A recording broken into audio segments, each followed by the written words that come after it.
Mateus 26.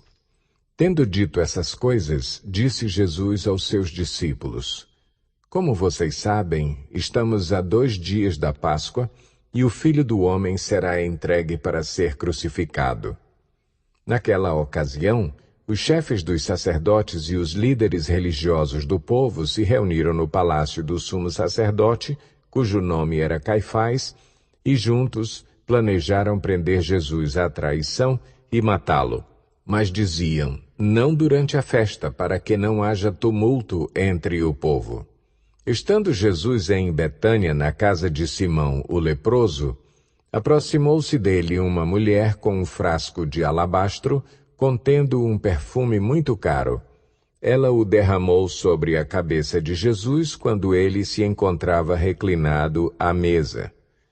Os discípulos, ao verem isso, ficaram indignados e perguntaram: por que este desperdício? Este perfume poderia ser vendido por alto preço e o dinheiro dado aos pobres. Percebendo isso, Jesus lhes disse: por que vocês estão perturbando essa mulher? Ela praticou uma boa ação para comigo. Pois os pobres vocês sempre terão consigo, mas a mim vocês nem sempre terão.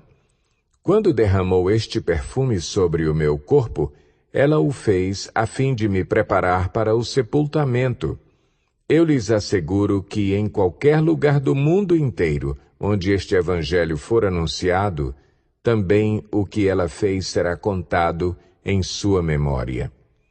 Então, um dos 12, chamado Judas Iscariotes, dirigiu-se aos chefes dos sacerdotes e lhes perguntou: o que me darão se eu o entregar a vocês? E lhe fixaram o preço, 30 moedas de prata. Desse momento em diante, Judas passou a procurar uma oportunidade para entregá-lo. No primeiro dia da festa dos pães sem fermento, os discípulos dirigiram-se a Jesus e lhe perguntaram: onde queres que preparemos a refeição da Páscoa? Ele respondeu, dizendo que entrassem na cidade, procurassem um certo homem e lhe dissessem: o mestre diz, o meu tempo está próximo. Vou celebrar a Páscoa com os meus discípulos em sua casa. Os discípulos fizeram como Jesus os havia instruído e prepararam a Páscoa. Ao anoitecer, Jesus estava reclinado à mesa com os 12 e, enquanto estavam comendo, ele disse: digo-lhes que certamente um de vocês me trairá. Eles ficaram muito tristes e começaram a dizer-lhe um após outro: com certeza não sou eu, Senhor. Afirmou Jesus: aquele que comeu comigo do mesmo prato há de me trair. O Filho do Homem vai, como está escrito a seu respeito, mas ai daquele que trai o Filho do Homem. Melhor lhe seria não haver nascido. Então Judas, que haveria de traí-lo, disse: com certeza não sou eu, mestre. Jesus afirmou: sim, é você. Enquanto comiam, Jesus tomou o pão, deu graças, partiu-o e o deu aos seus discípulos, dizendo: tomem e comam, isto é o meu corpo. Em seguida tomou o cálice, deu graças e o ofereceu aos discípulos, dizendo: bebam dele todos vocês. Isto é o meu sangue da aliança, que é derramado em favor de muitos, para perdão de pecados.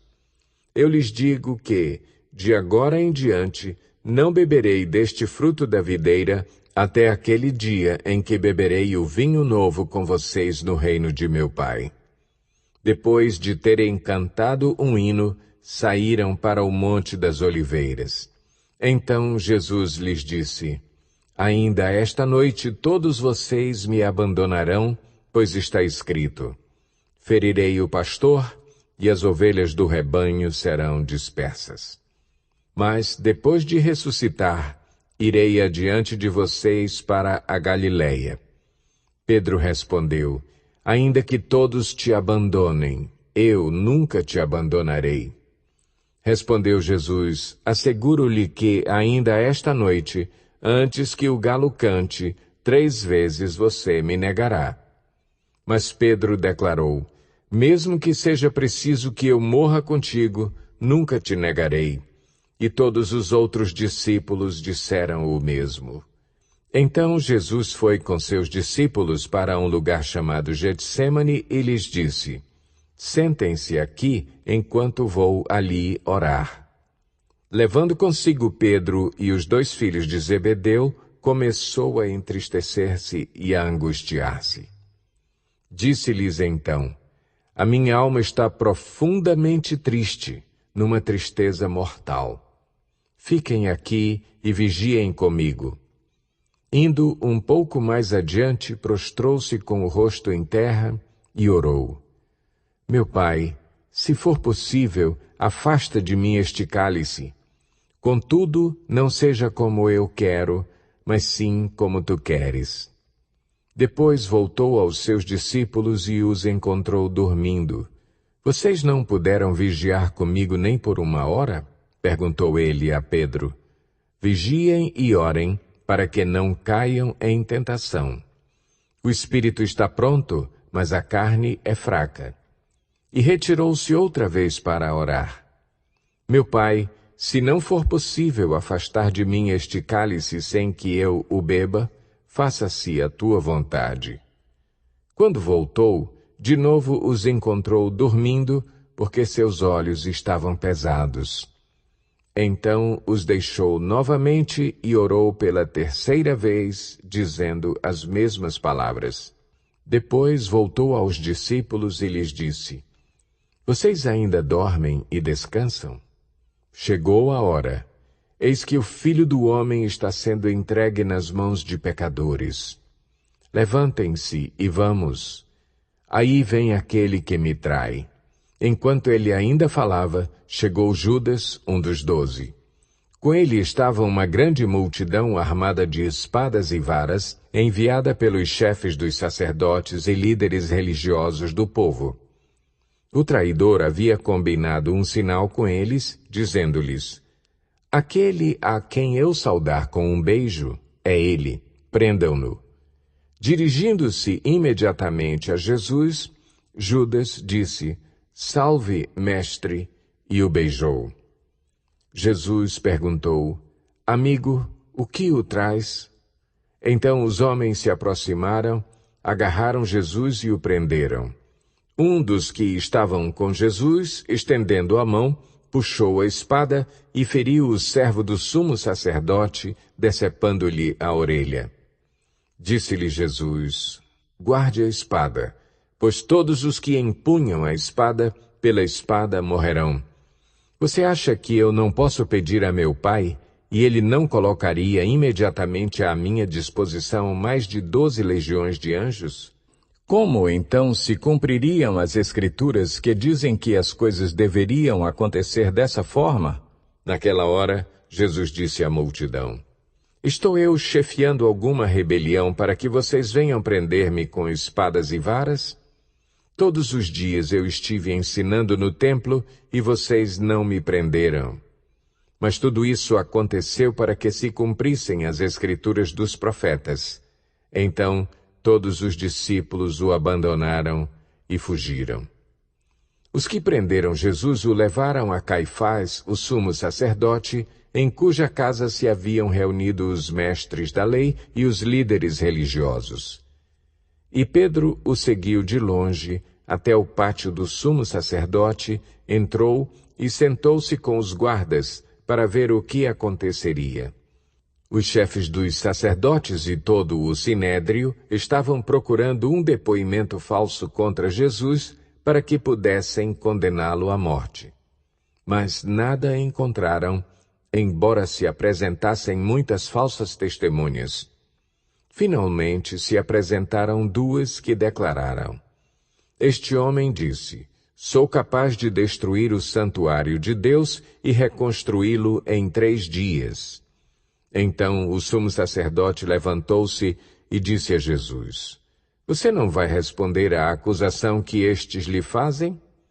Mas Jesus permaneceu em silêncio. O sumo sacerdote lhe disse: Exijo que você jure pelo Deus vivo. Se você é o Cristo, o Filho de Deus, diga-nos. Tu mesmo o disseste, respondeu Jesus. Mas eu digo a todos vós, chegará o dia em que vereis o Filho do Homem assentado à direita do Poderoso e vindo sobre as nuvens do céu. Foi quando o sumo sacerdote rasgou as próprias vestes e disse, blasfemou! Por que precisamos de mais testemunhas? Vocês acabaram de ouvir a blasfêmia. O que acham? É réu de morte, responderam eles. Então, alguns lhe cuspiram no rosto e lhe deram murros. Outros lhe davam tapas e diziam, profetize-nos, Cristo. Quem foi que lhe bateu? Pedro estava sentado no pátio e uma criada, aproximando-se dele, disse, você também estava com Jesus, o Galileu.